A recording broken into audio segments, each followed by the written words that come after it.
All right, we move on right here on Wake Up India. Now, this indeed is a shocking incident coming to fore. A 31-year-old Indian woman, Savita Halappanavar, has died in Ireland. After the hospital she was admitted to refused to allow her an abortion, that is.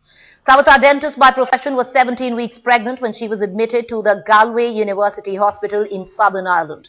A physical check found that she was miscarrying. Repeated requests by Savita and her husband Praveen for a medical termination of the pregnancy were turned down. The medical staff denied her a termination because they detected a fetal heartbeat. Her husband has said that medical staff repeatedly told them that Ireland was a Catholic country and did not allow abortion. Savita, originally from Belgaum in Karnataka but living in Ireland, died of septicemia and blood poisoning on the October 28th, 3 days after being admitted to the hospital. Listen in to a bereaved father. की death के लिए Ireland government और doctors दोनों ही जिम्मेदार है।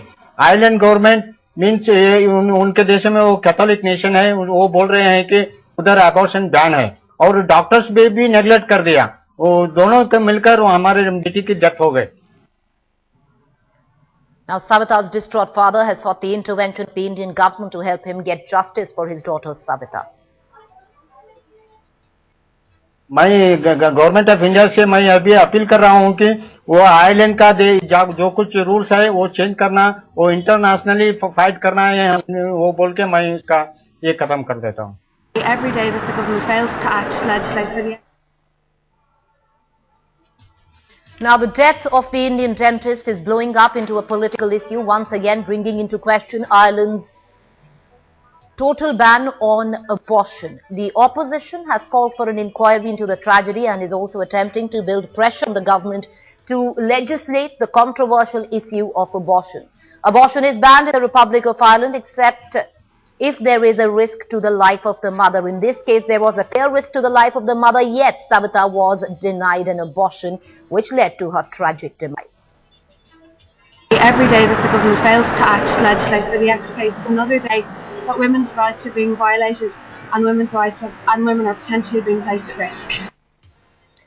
Lavina Tandon, Headlines Today correspondent, joins us live from London, tracing all the developments there. Lavina, first up, what is the update in Savita's case? Where is the inquiry headed?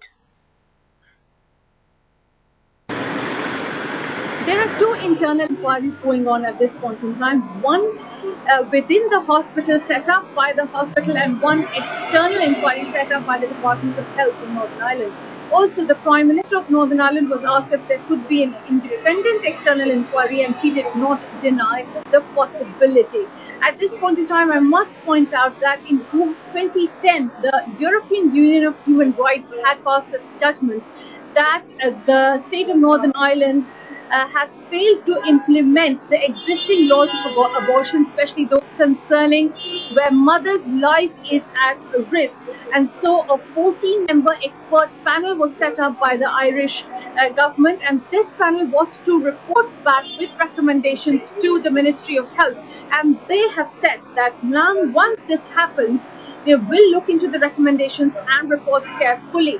It would be now very difficult actually not to for the government, because this case has created a lot of awareness and a political turmoil, if I can say, and so any recommendation, if of substance, cannot be brushed aside.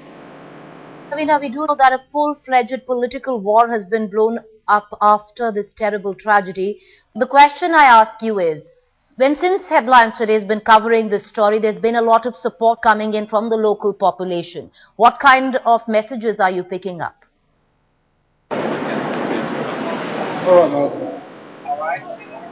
People have been touched by this story.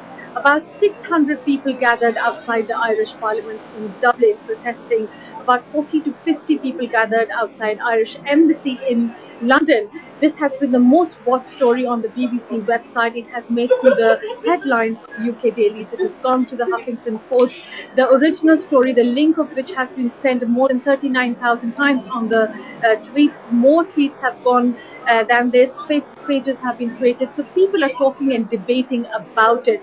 This issue is in public arena. The social media is rife with it. Also, in Ireland, there's a political turmoil. It has caused political turmoil in the country. The left wing has been recommending and posting recommendation about Ireland changing the laws of abortion, especially where mother's health is concerned or life is at risk. Apparently, the abortion laws in the country are in a mess, and so this has created and given rise to a debate and discussion. And definitely, this issue cannot be brushed under the carpet anymore. All right, Lavina, thank you. We appreciate you joining us right now for Wake Up India. There